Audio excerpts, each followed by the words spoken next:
Shalom, salam sejahtera untuk kita bersama. Untuk Bapak, Ibu, dan saudara-saudari yang dikasihi Tuhan yang saat ini beribadah di rumah masing-masing. Mari bersama kita akan mempersiapkan diri dalam ibadah. Saat ini kita akan menyanyikan pujian ini. Sinar kemuliaan-Mu Bapa.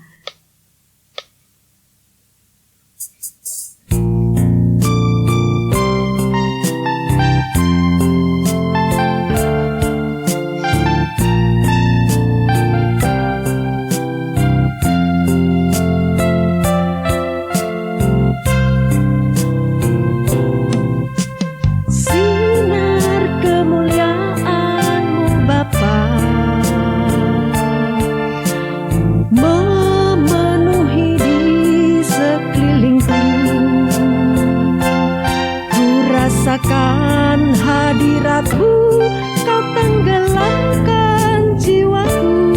Ku ingin tetap tinggal bersama-Mu. Ku ingin tetap di sini,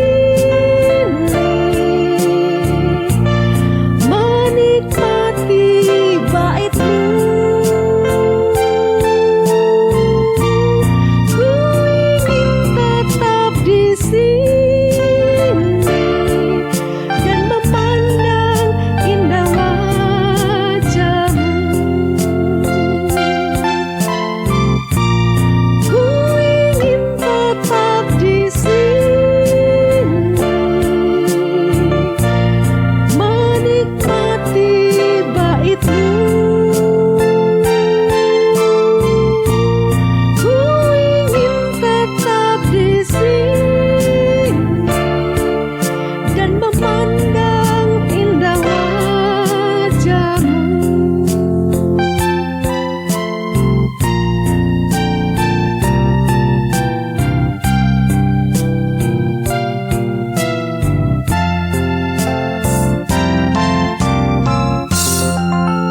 Mari saya mohon berdiri.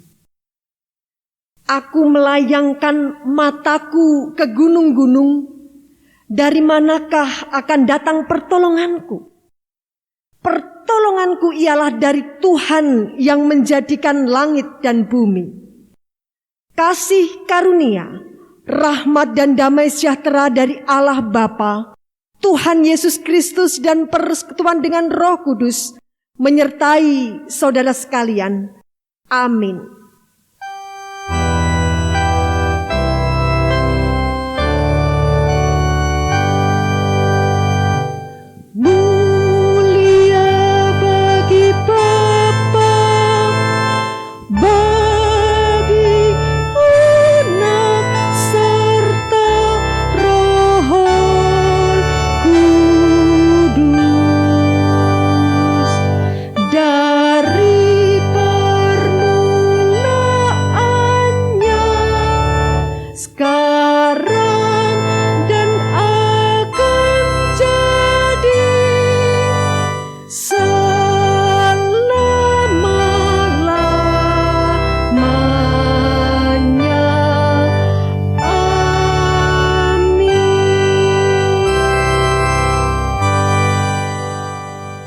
Sebab pemberitaan tentang salib memang adalah kebodohan bagi mereka yang akan binasa. Tetapi bagi kita yang diselamatkan, pemberitaan itu adalah kekuatan Allah. Amin.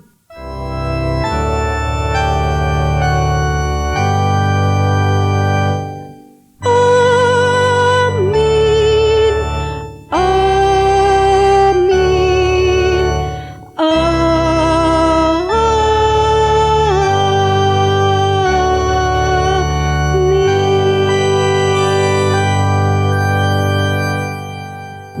dipersilahkan untuk duduk kembali. Selamat pagi, sekali lagi saya mengucapkan, saya ingin bertanya, apakah kita semuanya bersuka cita? Hari ini saya, Bapak Slamet Jatmiko dan seluruh tim yang ada menyapa Bapak Ibu dengan salam sukacita. Mari kita bersatu di dalam kasih Tuhan. Sebagaimana pujian ini yang akan kita nyanyikan sebagai wujud persatuan kita. Tiba saatnya.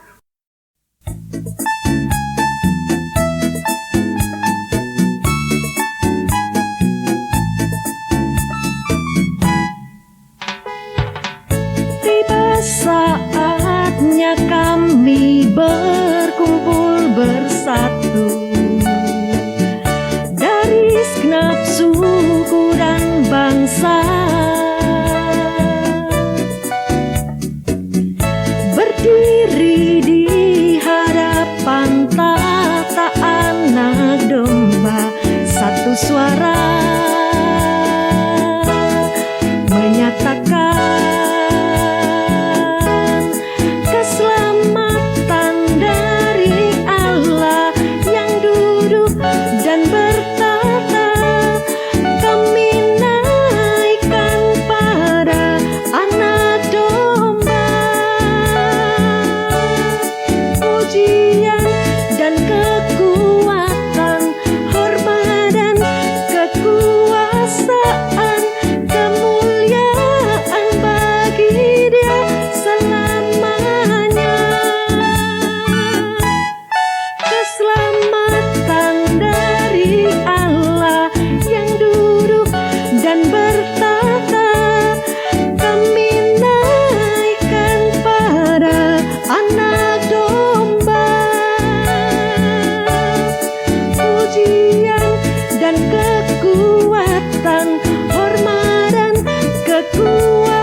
Tuhan Yesus Kristus adalah anak domba yang dikorbankan untuk menjadi penebusan dosa-dosa kita. Oleh sebab itu hari ini bersama mari kita menyatukan hati untuk datang kepadanya. Anak domba itu, Yesus Kristus itu, dengan penuh perendahan diri. Mari kita nyanyikan pujian ini, tak terukur kasih-Mu.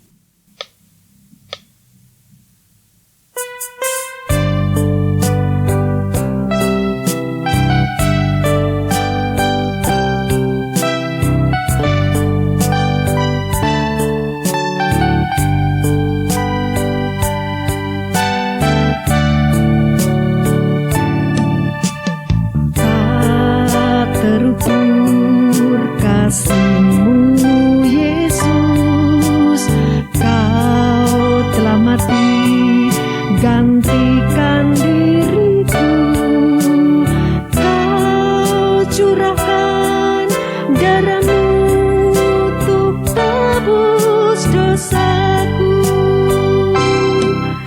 Layaklah Kau Tuhan dipuji dan disembah dengan segenap hatiku.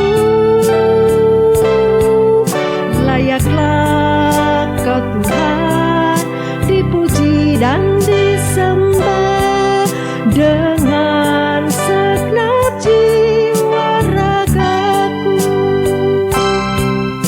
Layaklah Kau Tuhan dipuji dan disembah dengan segenap hatiku.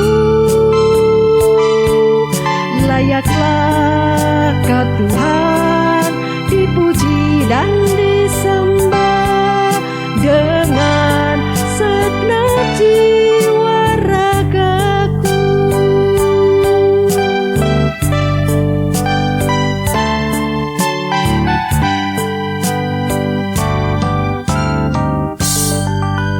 kita mengambil waktu untuk berdoa secara pribadi.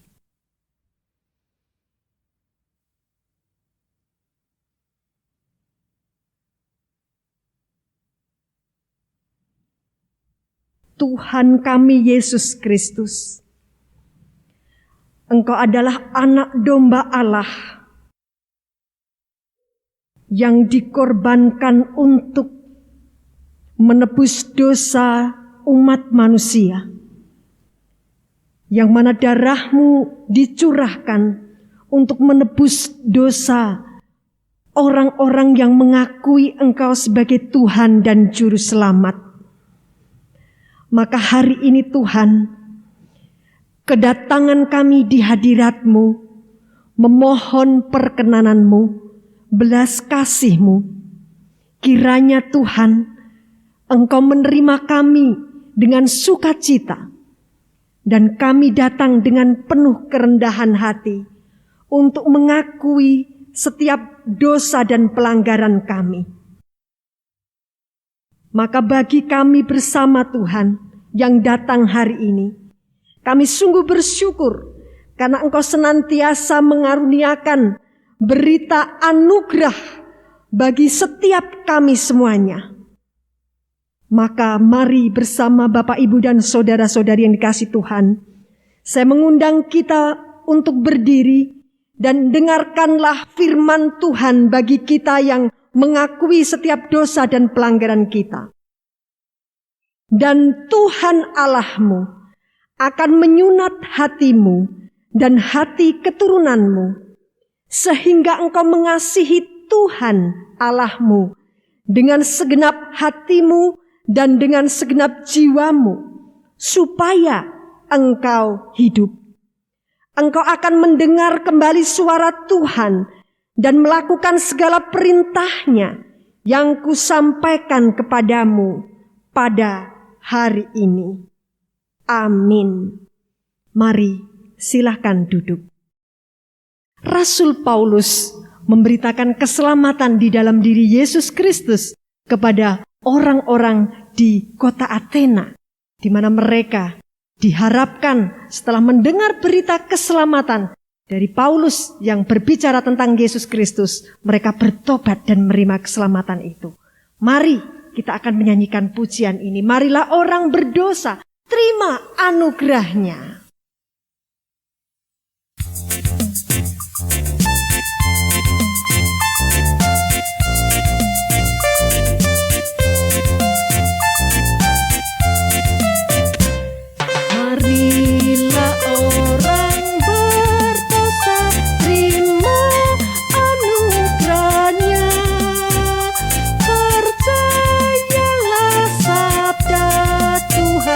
Hidupmu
kita akan berdoa bersama. Tuhan kami yang Maha Pengasih, kami mohon pimpinan-Mu ya Tuhan. Ya Roh Suci, Roh Penolong, Roh Penghibur, tolonglah kami Tuhan untuk mengerti kebenaran sabda-Mu itu. Karena kebenaran yang daripadamu lah kebenaran yang sejati, yang mutlak, yang sejatinya harus diterima oleh setiap orang. Dan ketika mendengar kebenaran itu, semua orang dapat mengakui segala dosa dan pelanggaran. Tolong kami Tuhan untuk mengerti firman itu, sabda itu. Haleluya. Amin. Mari bersama kita akan membaca dari Kisah Para Rasul 17 ayat 22 sampai 34. Demikianlah firman Tuhan. Paulus pergi berdiri di atas Areopagus dan berkata, "Hai orang-orang Athena, aku lihat bahwa dalam segala hal kamu sangat beribadah kepada dewa-dewa. Sebab ketika aku berjalan-jalan di kotamu dan melihat-lihat barang-barang pujaanmu, aku menjumpai juga sebuah mezbah dengan tulisan, kepada Allah yang tidak dikenal. Apa yang kamu sembah tanpa mengenalnya, itulah yang ku beritakan kepada kamu. Allah yang telah menjadikan bumi dan segala isinya. Ia yang adalah Tuhan atas langit dan bumi, tidak diam dalam kuil-kuil buatan tangan manusia, dan juga tidak dilayani oleh tangan manusia. Seolah-olah ia berkekurangan. Saya mengulangi, seolah-olah ia kekurangan apa-apa. Karena dialah yang memberikan hidup dan nafas dan segala sesuatu kepada semua orang. Dari satu orang saja, ia telah menjadikan semua bangsa dan umat manusia untuk mendiami seluruh muka bumi. Dan ia telah menentukan musim-musim bagi mereka dan batas-batas kediaman mereka, supaya mereka mencari dia dan mudah-mudahan menjamah dan menemukan dia, walaupun ia tidak jauh dari kita masing-masing. Sebab di dalam dia kita hidup, kita bergerak, kita ada, seperti yang telah juga dikatakan oleh pujangga-pujanggamu. Sebab kita ini dari keturunan Allah juga. Karena kita berasal dari keturunan Allah, kita tidak boleh berpikir bahwa keadaan ilahi sama seperti emas atau perak atau batu, ciptaan kesenian dan keahlian manusia. Dengan tidak memandang lagi zaman kebodohan, maka sekarang Allah memberitakan kepada manusia bahwa di mana-mana semua mereka harus bertobat.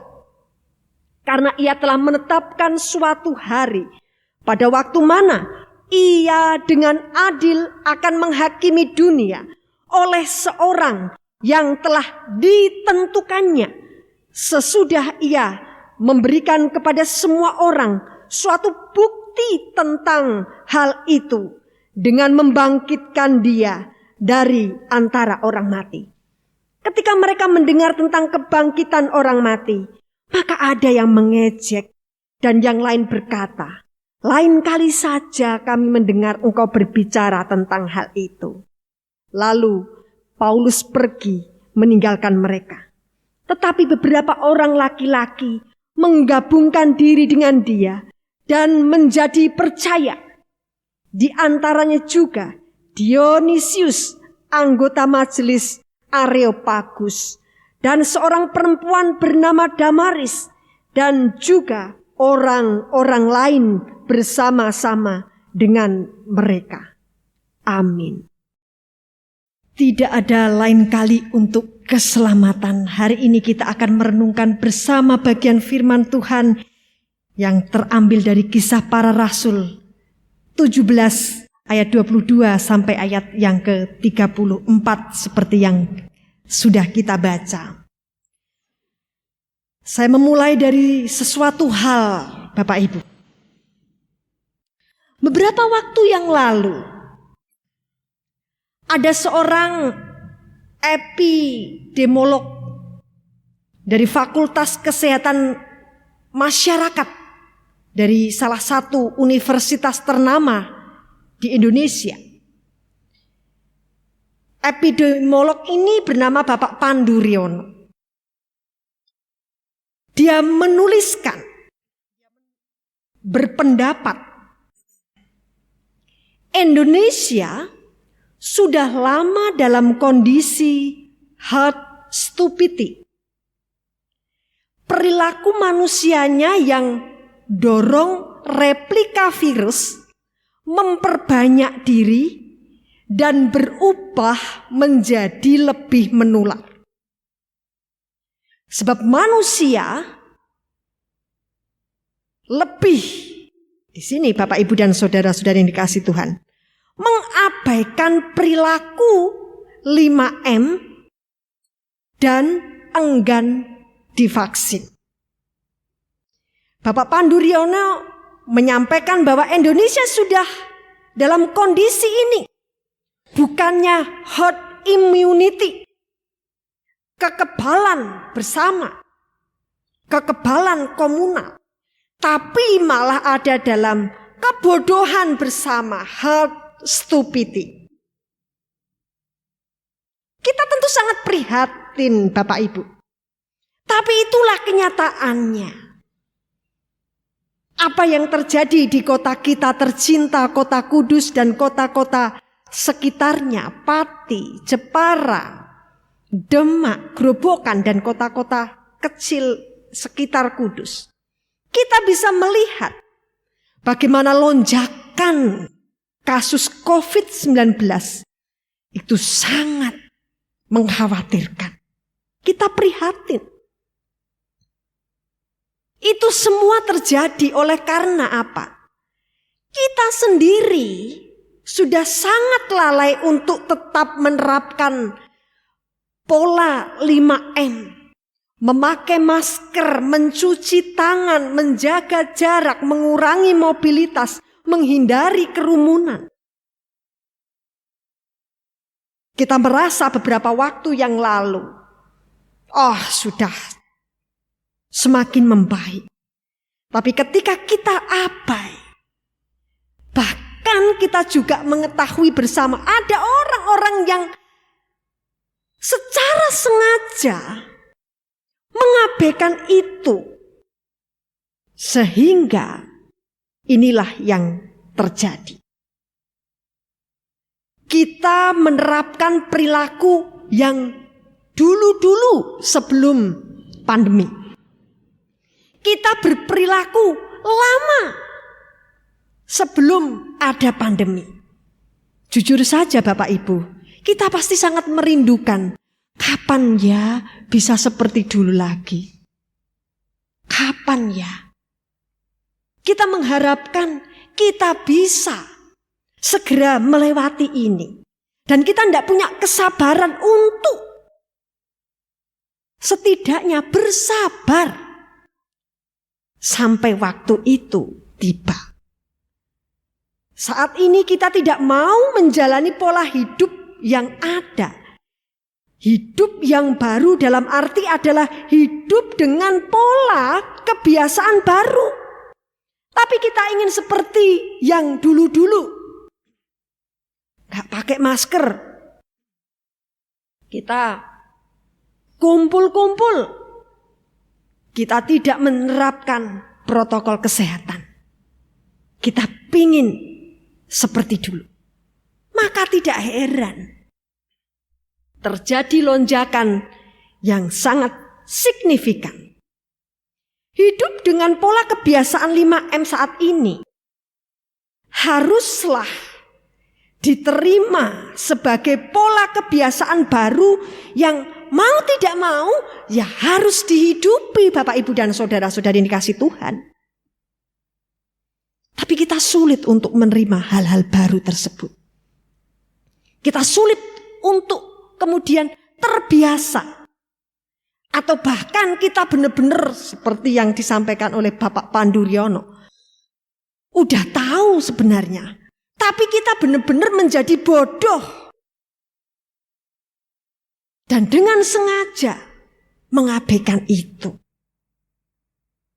Bapak, Ibu, dan saudara-saudari yang dikasihi Tuhan. Kemudian dalam bagian yang saya renungkan bersama, hal ini mengingatkan saya kepada orang-orang yang ada di kota Athena ini. Saya masih berpikir begitu. Apakah ketika waktu itu, zaman dulu itu, ketika rakyat warga Athena mengalami hal seperti saat ini, apakah mereka juga dengan mudah bisa untuk menyesuaikan diri dengan pola, dengan kebiasaan baru? Apakah demikian? Saya pun tidak memperoleh jawabannya. Tapi kalau kita mau melihat bersama di dalam Kisah Para Rasul 17 ini, kita bisa melihat bersama kalau memang bisa, ya wajar saja. Kenapa Bapak Ibu? Saya membaca dalam ayat 21. Pasal 17 ayat 21. Adapun orang-orang Athena dan orang-orang asing yang tinggal di situ tidak mempunyai waktu untuk sesuatu selain untuk mengatakan atau mendengar segala sesuatu yang baru. Jujur saja saya tergelitik, kira-kira warga Athena waktu itu kalau ada dalam situasi saat ini dan harus dalam pola kebiasaan yang baru begitu, apakah akan cepat tidak ya? Apakah bisa menyesuaikan diri dengan kebiasaan yang baru itu? Kalau mereka punya prinsip hidup, apa itu? Prinsip untuk mengatakan atau mendengar sesuatu yang baru.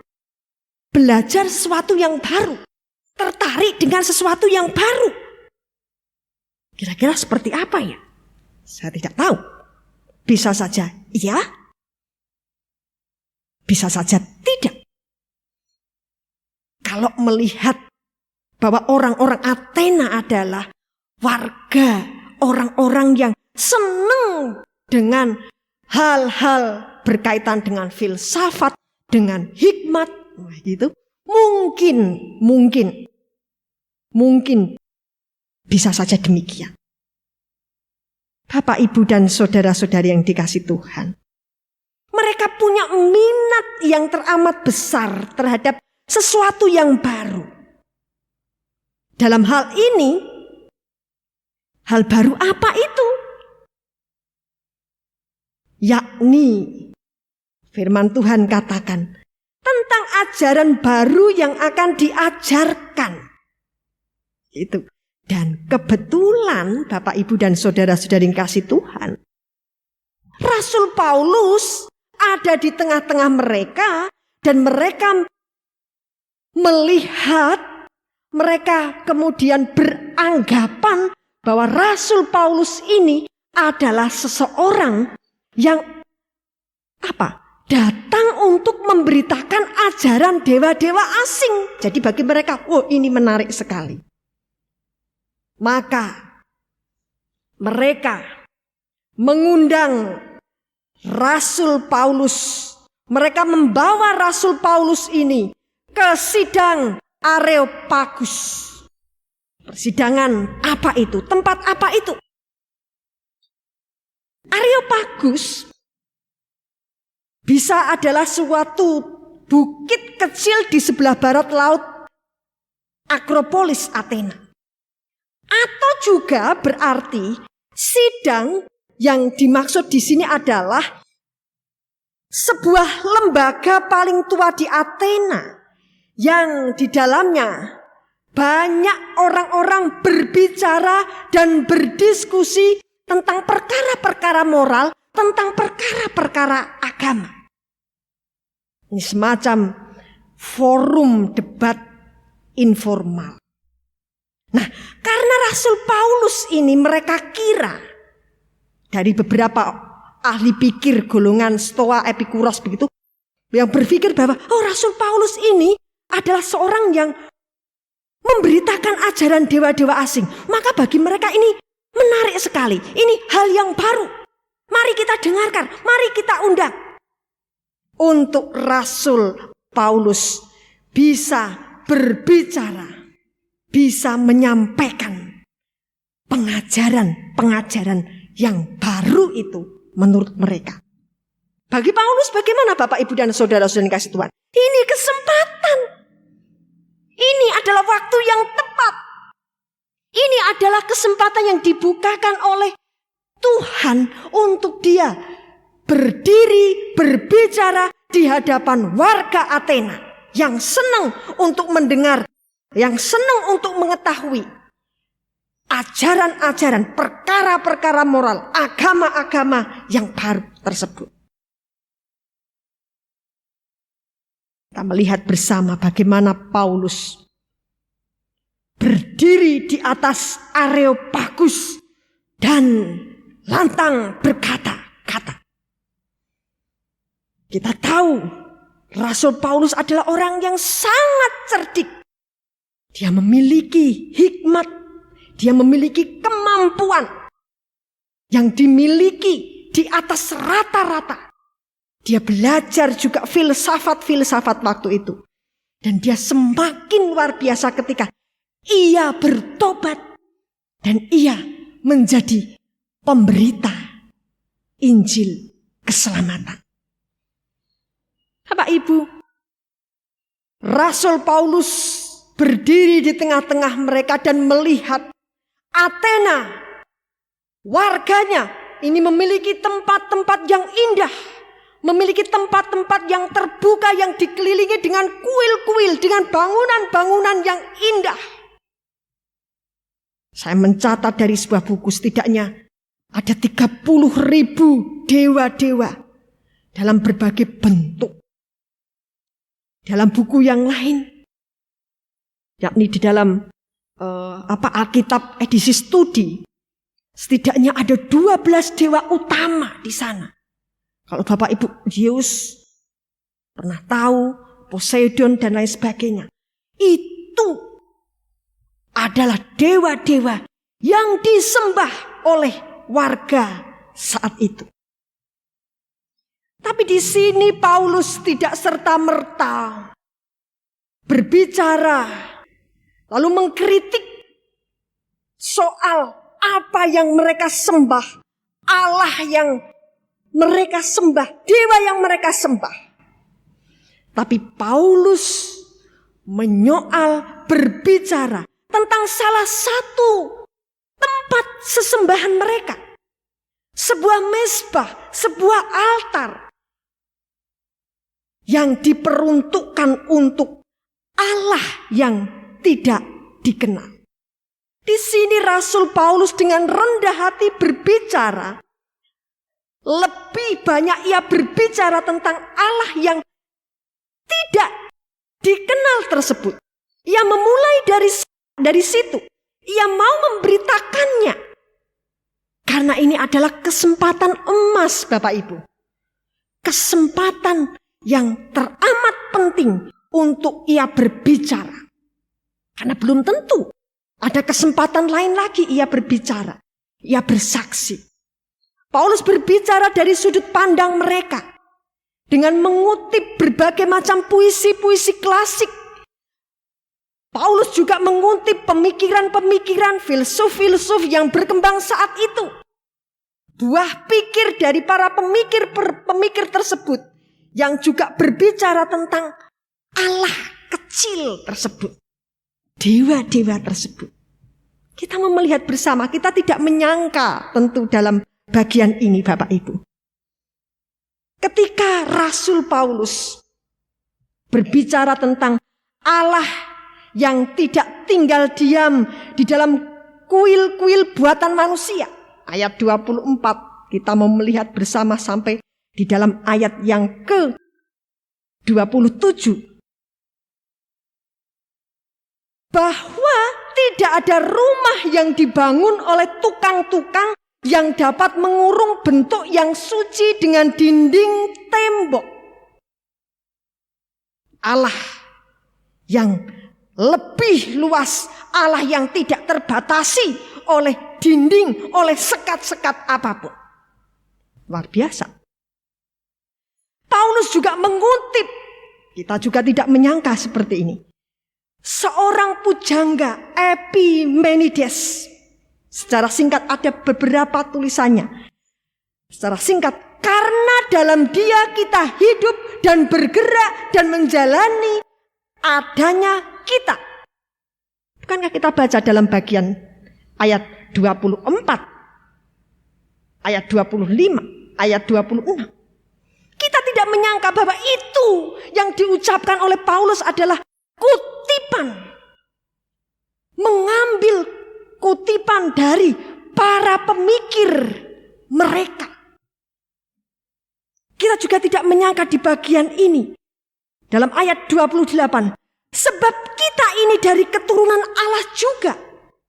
Ini adalah kutipan Paulus dari syair karangan seorang yang bernama Aratus dari Kilikia.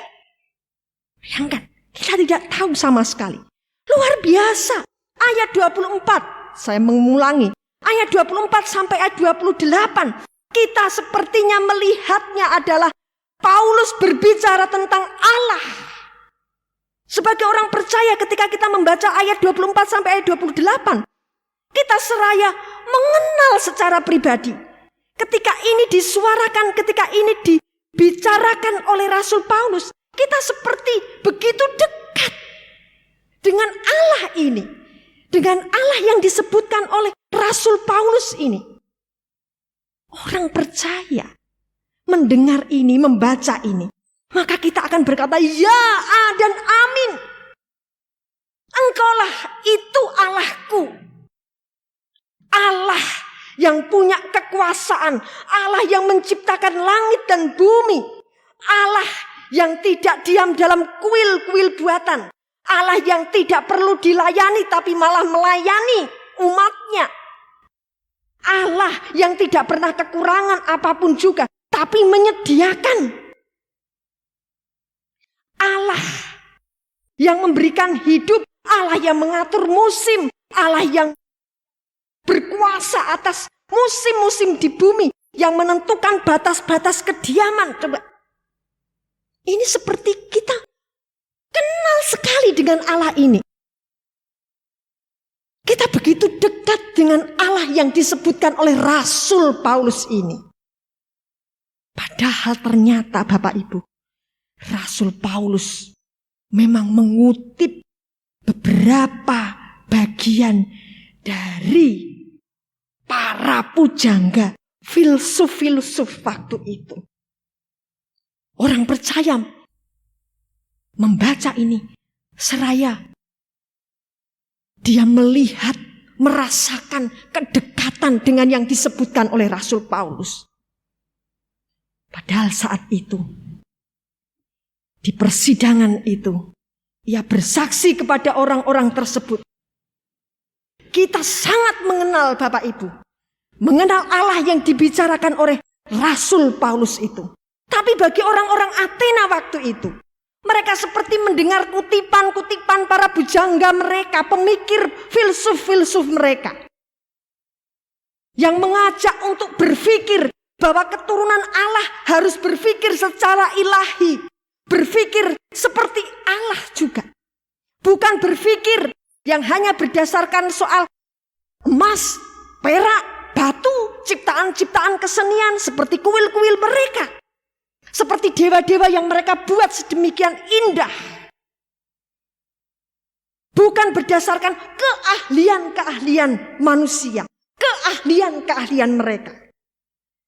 Yang mana semuanya itu Paulus menegur dengan keras bahwa semua yang mereka pahami itu adalah kebodohan semata.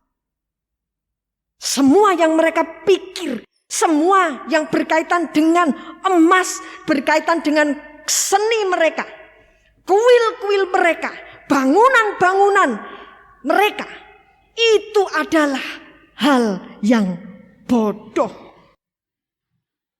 Dan bahkan Allah sendiri juga berpendapat menyampaikan bahwa itu adalah sebuah zaman era kebodohan. Kenapa?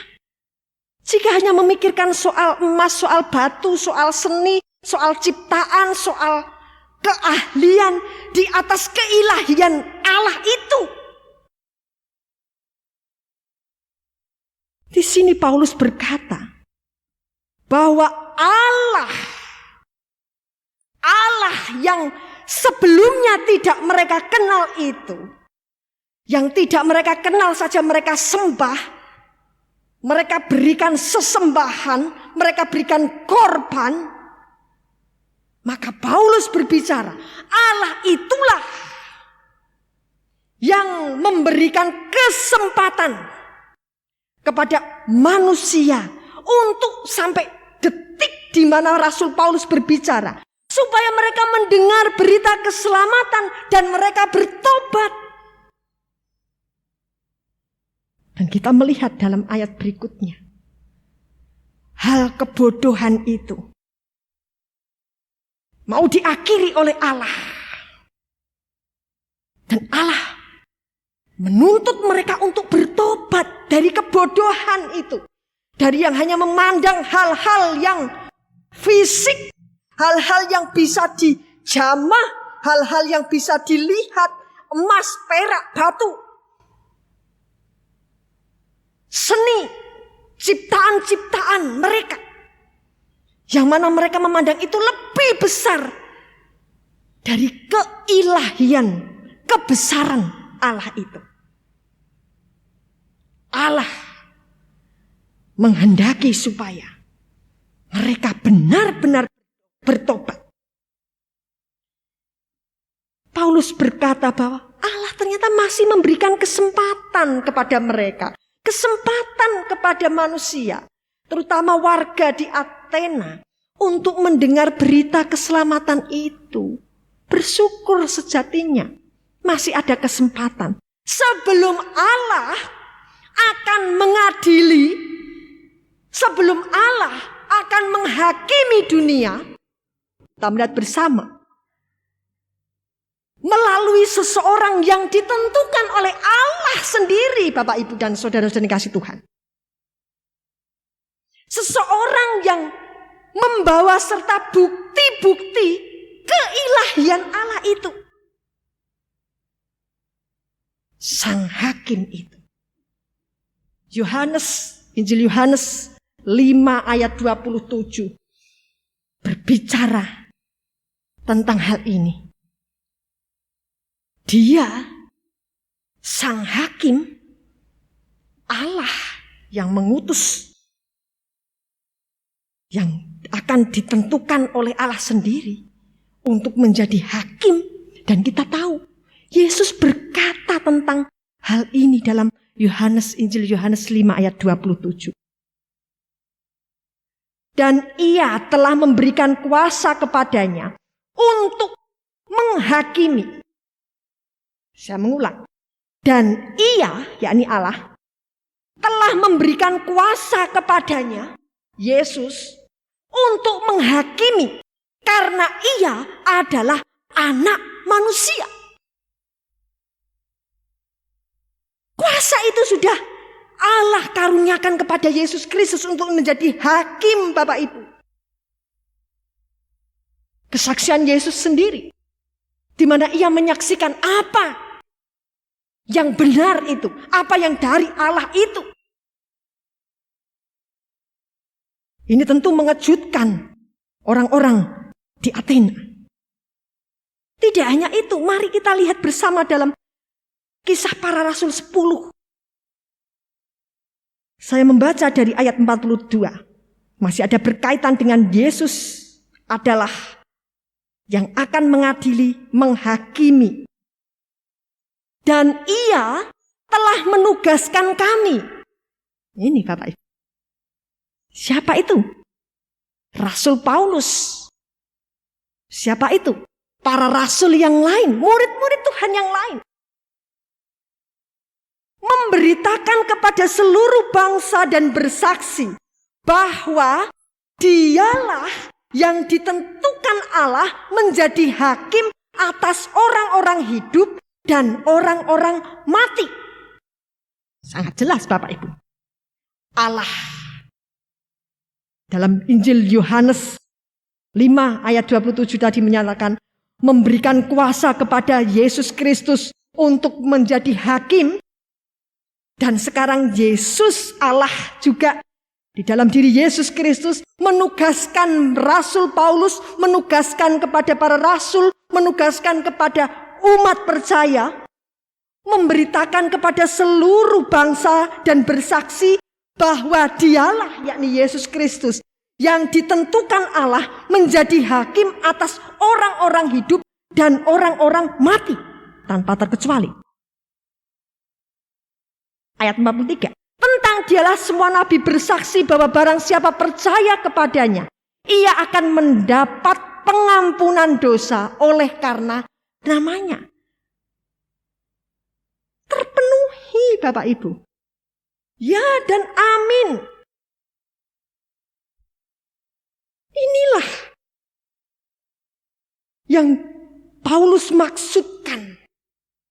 Paulus kisahkan tentang siapa Allah yang tidak mereka kenal itu. Paulus menunjuk kepada Yesus Kristus yang diberi tugas oleh Allah untuk menjadi hakim. Yesus yang menugaskan kepada orang percaya untuk menjadi saksi, bersaksi, menjadi saksinya memberitakan keselamatan itu. Apa yang terjadi Bapak Ibu seusai mendengar tentang berita yang disampaikan oleh Rasul Paulus ini, tentang dia sang utusan Allah yang akan mengadili dan menghakimi ini, yang mana sangat jelas dia yang dimaksud adalah Yesus Kristus dengan kebangkitannya dalam ayat yang ke-31, kebangkitannya dari antara orang mati. Orang-orang Athena mendengar ini, lalu mengejek, menganggap itu menggelikan, menganggap itu sesuatu hal yang gak masuk akal. Mengapa? Karena mereka selama ini sudah belajar dijejali dengan pemikiran-pemikiran tentang dewa-dewa. Saya tidak mencatatkan di sini, tapi setidaknya saya membaca bahwa ketika sidang Areopagus ini terbangun dalam sebuah legenda mereka. Apolos, salah satu dewa mereka, mengatakan kurang lebih seseorang yang darahnya telah terhisap ke dalam bumi tidak akan pernah mengalami kebangkitan. Luar biasa. Dan hal ini bagi mereka, kami lebih percaya dewa Apolos, kami lebih percaya pada dewa-dewa kami dibandingkan kepada Allah yang diberitakan oleh Rasul Paulus tersebut. Mereka mengabaikan itu. Lalu mereka berkata, ini sangat sangat sinis sekali. Lain kali saja kami mendengar engkau berbicara tentang hal itu. Lain kali saja. Bahasanya ini tidak menarik. Kami kecewa. Saya pikir ini baru. Saya pikir ini sesuatu yang menarik kami. Ternyata cuman begini. Lain kali saja. Lain kali saja.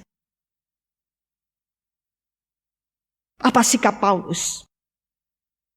Dia hanya dalam ayat 33 pergi meninggalkan mereka. Bagi Rasul Paulus, saat ini adalah saat baginya untuk memberitakan tentang keselamatan. Tidak ada kemudian esok, tidak ada nanti, tidak ada yang akan datang. Tapi kali ini berita soal keselamatan Yesus, dari keselamatan dalam diri Yesus Kristus. Ketika orang-orang berkata lain kali saja dia berita tentang keselamatan, bagi Rasul Paulus silakan. Rasul Paulus pergi meninggalkan mereka. Pergi dari hadapan orang-orang Athena. Bagi Rasul Paulus, jika mereka menolak, mereka mengejek, mereka menganggap menggelikan.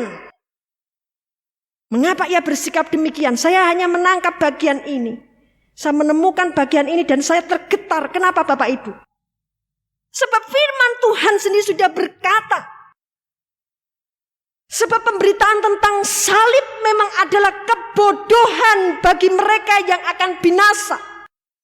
Tetapi bagi kita yang akan diselamatkan, pemberitaan itu adalah kekuatan Allah. Bagi kita orang yang sudah diselamatkannya, berita tentang salib Yesus Kristus adalah berita yang maha penting. Berita yang harus kita dengarkan. Berita yang harus kita terima saat ini juga.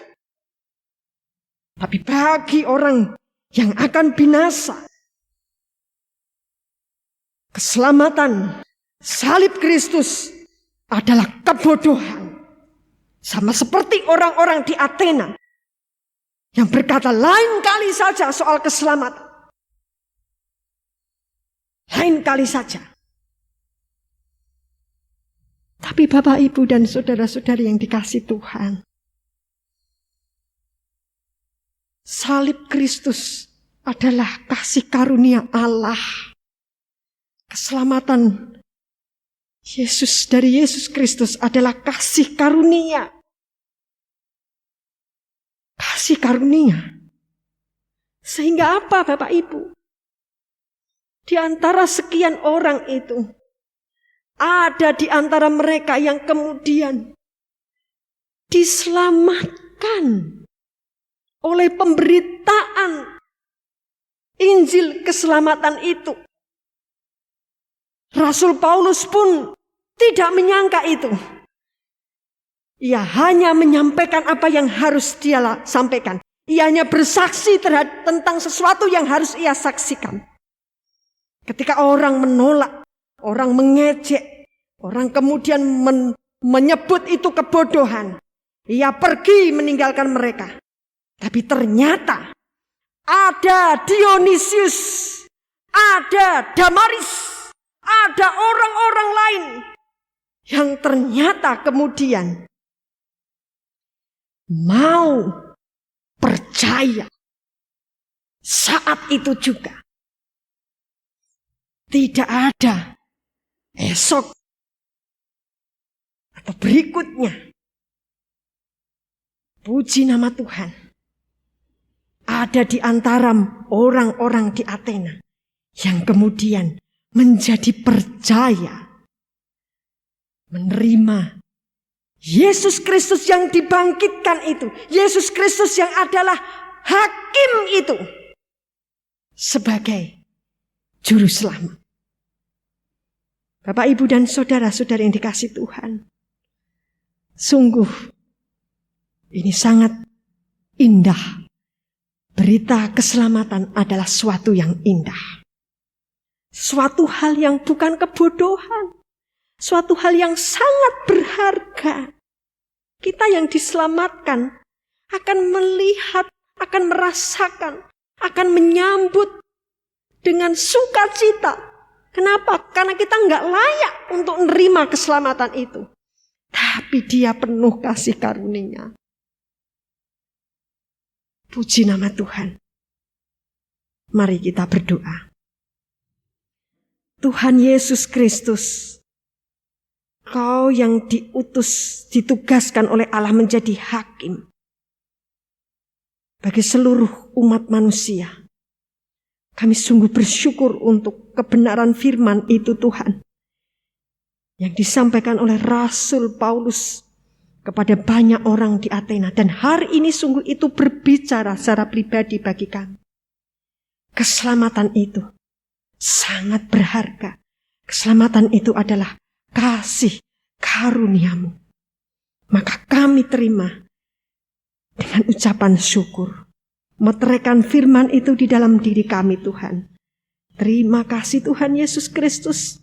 Di dalam nama-Mu kami berdoa, kami mengucap syukur. Amin. Mari bersama kita berdiri, kita akan bersama menyatakan komitmen kemuritan dan pengakuan iman rasuli. Sebagai jemaat Kristen yang ingin meneladani Kristus, marilah kita mengikrarkan komitmen kemuritan bersama. Kami bersaksi bahwa tidak seorang pun dapat sungguh-sungguh mengenal Kristus, kecuali ia yang mengikutinya setiap hari dalam kehidupan. Dan sebagai bagian dari gereja yang am, marilah bersama-sama dengan gereja-gereja di sepanjang segala abad dan tempat, kita mengikrarkan pengakuan iman rasuli. Aku percaya kepada Allah, Bapa yang Maha Kuasa, Khalik langit dan bumi, dan kepada Yesus Kristus, anaknya yang tunggal Tuhan kita, yang dikandung dari Roh Kudus, lahir dari anak darah Maria, yang menderita sengsara di bawah pemerintahan Pontius Pilatus, disalibkan, mati dan dikuburkan, turun ke alam maut.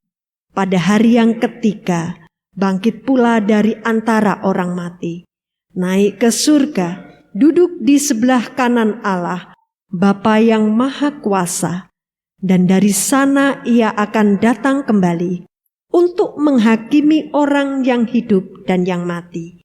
Aku percaya kepada Roh Kudus, gereja yang kudus dan am, persekutuan orang kudus, pengampunan dosa, kebangkitan orang mati, dan hidup yang kekal. Amin. Silakan duduk kembali.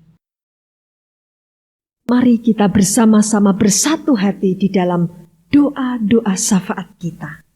Sebelumnya kita akan nyanyikan pujian ini, sujud di altarnya.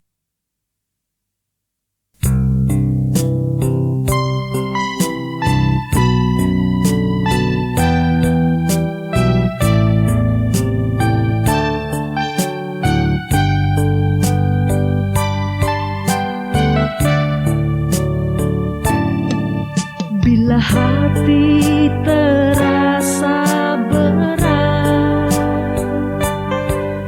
tak seorang pun mengerti bebanku, ku tanya Yesus, apa yang harus ku buat?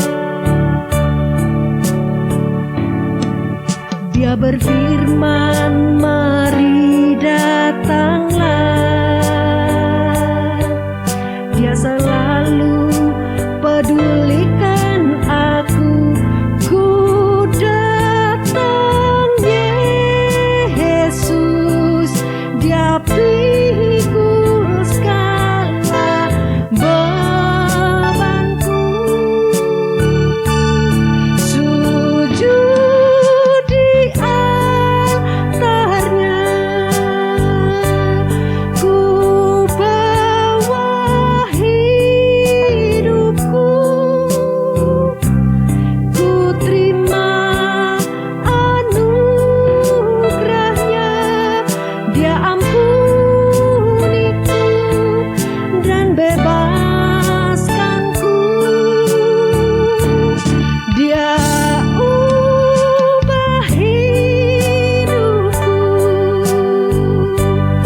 barui hatiku. Sesuatu terjadi saat datang di altarnya. Sujud di altarnya, ku bawa hidupku, ku terima anugerahnya, dia ampuniku dan bebaskanku. Dia ubah hidupku, barui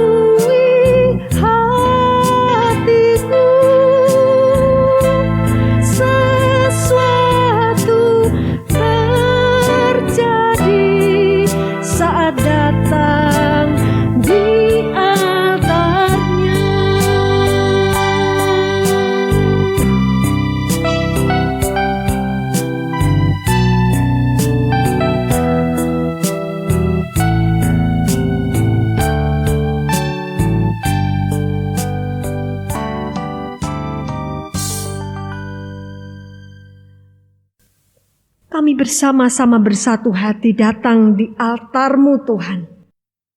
Altar yang begitu luas, altar-Mu yang tidak terbatas oleh ruangan, yang tidak terbatas oleh sekat-sekat, oleh tembok-tembok. Ketika kami bersatu hati di altar-Mu, di rumah kami masing-masing, Tuhan hadir, Tuhan mendengarkan, Tuhan mempedulikan setiap beban, pergumulan, ucapan syukur kami. Kami bersyukur tentunya karena Tuhan senantiasa memperhatikan jemaat-Mu, baik yang senior, baik juga yang dalam proses pemulihan kesehatan. Berkatilah para senior kami Tuhan. Berkatilah para jemaat yang saat ini dalam pemulihan kesehatan. Engkau yang memakai Tuhan setiap obat, makanan, minuman yang dikonsumsi, diminum oleh jemaat yang ada dalam proses pemulihan kesehatan. Demikian juga beberapa jemaat yang saat ini sedang sakit. Ada yang sudah benar-benar pulih, ada yang masih dalam proses pemulihan. Yang sakit Tuhan akan memulihkan dan menyembuhkan. Kami percaya Tuhan, Engkau maha mendengar. Engkau memiliki anugerah yang teramat besar. Maka setiap pribadi yang lemah tubuh yang datang kepadamu, pasti akan Tuhan dengarkan. Pasti akan Tuhan pulihkan. Kami juga berdoa bagi anak-anak kami yang saat ini dalam studinya, demikian juga dalam tahap akhir perkuliahan. Engkau memberkati anak-anak kami tersebut Tuhan, supaya tetap diberikan semangat, supaya tetap diberikan kekuatan, ketabahan. Demikian juga kerja keras untuk studinya, untuk penulisan tugas akhir. Engkau memberkati Saudari Agatha dan Saudari Shirley. Kami berdoa untuk segenap jemaat. Ya Tuhan Yesus, yang dalam pekerjaannya, yang saat ini tentu menghadapi hal-hal yang tidak mudah. Tapi kami percaya Tuhan Yesus, Engkau akan memberkati jemaat-Mu di tengah-tengah situasi pandemi saat ini. Kiranya Tuhan memberikan kepada jemaat semangat, tidak putus asa, tapi penuh pengharapan di dalam-Mu. Kami pun bersyukur bersama dengan para ibu yang saat ini telah Tuhan karuniai dengan buah kandungan, dengan anak. Bersyukur bersama dengan Ibu Herna Yohanes. Bersyukur bersama dengan Ibu Titis yang Tuhan karuniai dengan buah kandungan. Bersyukur Ibu Titis pun berulang tahun. Kiranya berkat-Mu melimpah bagi mereka. Untuk anak-anak kami yang mengikuti kelas katekisasi, Engkau mempersiapkan hati mereka. Engkau mempersiapkan rohani mereka Tuhan. Kiranya mereka semakin bersungguh-sungguh di dalam pertobatan untuk menerima Engkau sebagai Tuhan dan Juru Selamat. Dan benar-benar menerima-Mu di dalam hidup mereka. Anak-anak kami, Komisi Sekolah Minggu Elroy, tentu Tuhan tidak mudah bagi mereka. Berkati anak-anak kami dalam pertumbuhan kerohanian. Orang tua yang begitu bertanggung jawab, orang tua yang mendampingi. Kiranya Engkau menolong para anak-anak kami, guru-guru pendamping juga Tuhan berkati. Berdoa bersama dengan PGKJ dan PGMW 3. Kiranya terus setiap pengurus program kerja kesatuan hati di lingkup Persekutuan Gereja Kecamatan Sekulo, Persekutuan Gereja GKMI di wilayah 3, Tuhan menolong senantiasa. Berkat-Mu untuk pembangunan gedung Geraha Muria Sinode, kami senantiasa tidak pernah, ya Tuhan, kami lalai untuk senantiasa berdoa, turut serta bersama dengan GKMI yang ada untuk berdoa dan juga berkarya melalui setiap dukungan dana dalam doa-doa kami. Berkati para panitia, kontraktor, berkati semuanya di dalam nama-Mu. Kami juga berdoa Tuhan untuk Kudus, untuk Pati, dan juga kota-kota di sekitarnya yang saat ini ada dalam situasi yang cukup mengkhawatirkan. Tingginya tingkat paparan COVID-19 yang menjangkau kota-kota Kudus, Pati, Jepara, Demak, Grobogan, dan sekitarnya. Tuhan, kiranya Engkau menolong seluruh warga yang ada, pemerintah yang ada, baik di tingkat kabupaten maupun sampai ke tingkat pemerintah pusat. Kau menolong senantiasa Tuhan. Berkati gereja-gereja untuk senantiasa bergandengan tangan, untuk berani memberikan teladan melalui jemaat yang ada, dan juga kemudian menjangkau masyarakat yang ada untuk senantiasa hidup dalam protokol kesehatan. Karuniakan hikmat kepada masyarakat untuk bisa mematuhi, berdisiplin di tengah-tengah situasi saat ini. Kami pun berdoa bagi pengurusan sertifikat tanah makam dan sertifikat tanah gereja di Jekulo. Tuhan, Engkau menolong. Tuhan, ini tidak mudah, tapi Tuhan, kami percaya Engkau adalah Allah yang maha kuasa. Tangan-Mu begitu luar biasa. Engkau adalah Allah yang bekerja dari dulu, sekarang, dan selamanya. Terutama bagi setiap umat-Mu yang berseru, menyerukan setiap pergumulan, beban, dan juga kesulitan yang ada saat ini. Berkati untuk majelis dan jemaat di Jekulo maupun di Poncomolyo, supaya Tuhan menolong. Terima kasih Tuhan Yesus. Kami sungguh bersyukur untuk doa yang bisa kami naikkan. Dan mari bersama kami juga akan menaikkan doa Bapa kami. Bapa kami yang di surga, dikuduskanlah nama-Mu. Datanglah kerajaan-Mu. Jadilah kehendak-Mu di bumi seperti di surga. Berikanlah kami pada hari ini makanan kami yang secukupnya. Dan ampunilah kami akan kesalahan kami, seperti kami juga mengampuni orang yang bersalah kepada kami.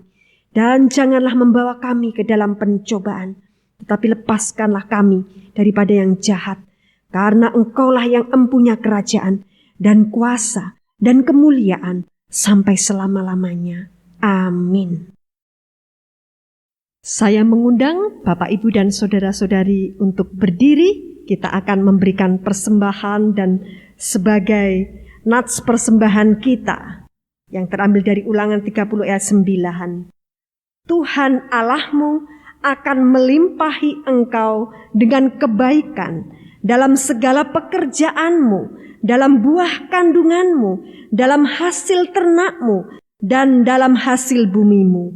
Sebab Tuhan Allahmu akan bergirang kembali karena engkau dalam keberuntunganmu, seperti ia bergirang karena nenek moyangmu dahulu. Mari kita bersama berdoa. Berkatilah persembahan kami ini Tuhan.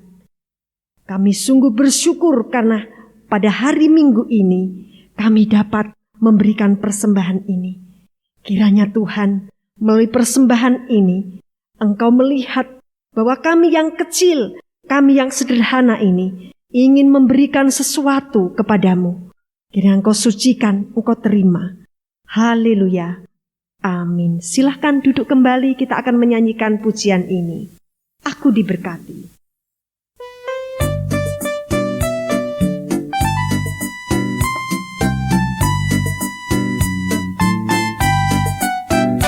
Aku diberkati, sepanjang hidupku diberkati. Bila bangun waktu pagi, siang berganti malam, aku diberkati.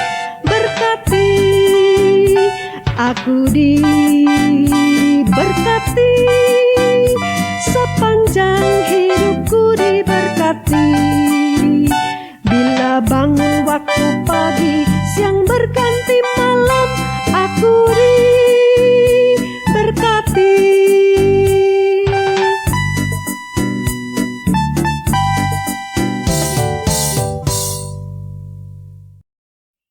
antara orang-orang yang ada di kota Athena, yang mendengarkan berita Injil keselamatan.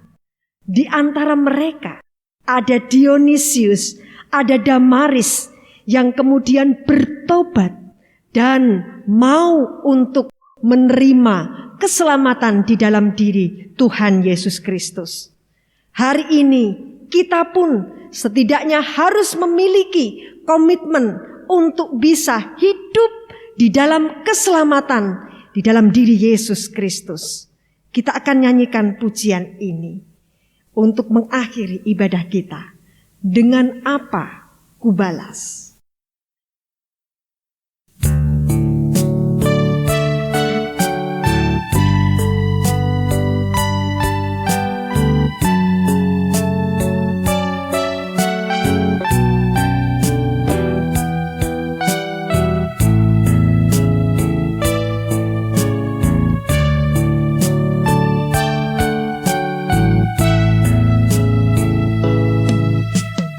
Allah yang setia,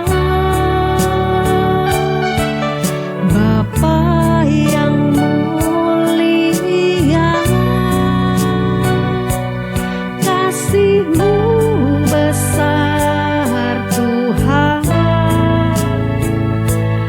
Kau pulihkan hidupku.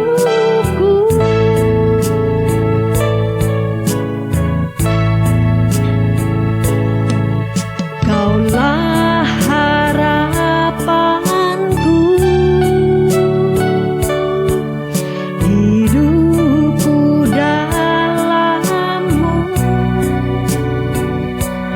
Terima kasih Tuhan, Kau selamatkan hidupku. Dengan apa kan ku segala kebaikan-Mu? Segenap hatiku menyembah-Mu Yesus, ku bersyukur padamu. Dengan apa kan ku segala kebaikan-Mu? Segenap hatiku menyembah-Mu Yesus, ku bersyukur padamu selamanya.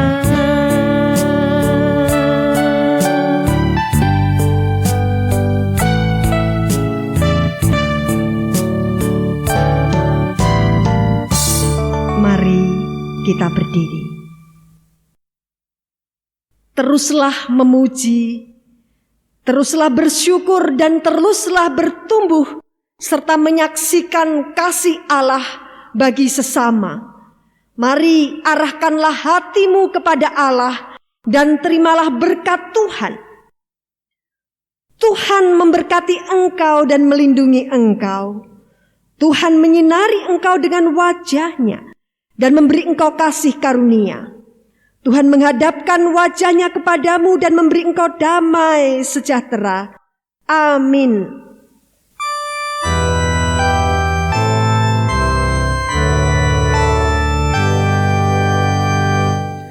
Kepada Allah beri puji, semua makhluk di bumi. Padanya ku beri pujian, Bapa, Anak, dan Roh Suci.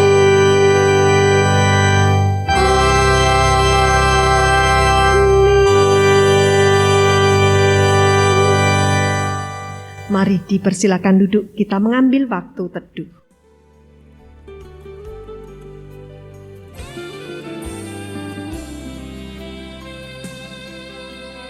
Amin. Damai sejahtera melimpah di dalam hidup kita hari ini, di hari Tuhan ini.